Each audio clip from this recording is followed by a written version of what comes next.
پیکا کے حوالے سے سب سے پہلے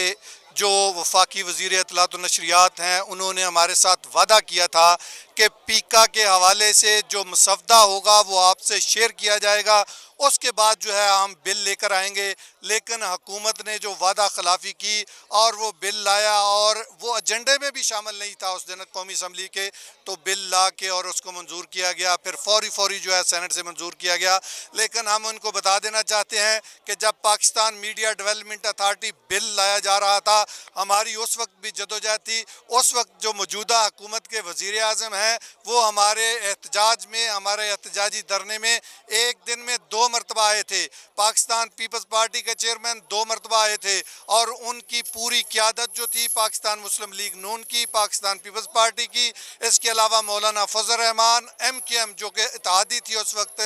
PTI کی، وہ لوگ بھی آئے تھے اور الحمدللہ وہ حکومت کو بل واپس لینا پڑا تھا۔ اس وقت کے بھی جو وفاقی وزیر تھے ان کی بھی یہی خواہش تھی کہ وہ کسی نہ کسی طرح سے پریشر میں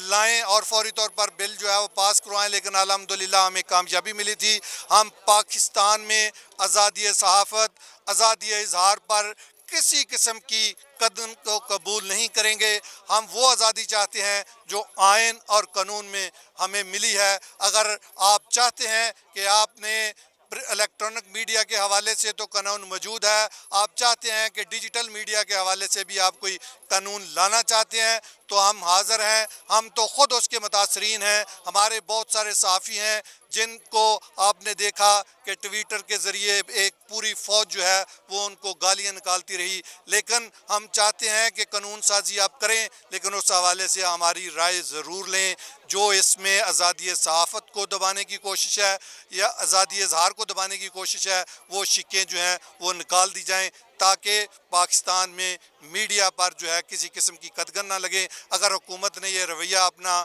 ترک نہ کیا تو راولپنڈی اسلام آباد union of journalist, Pakistan federal union of journalist ہے، اپنی جدوجہد جاری رکھے گی جب تک یہ بل واپس نہیں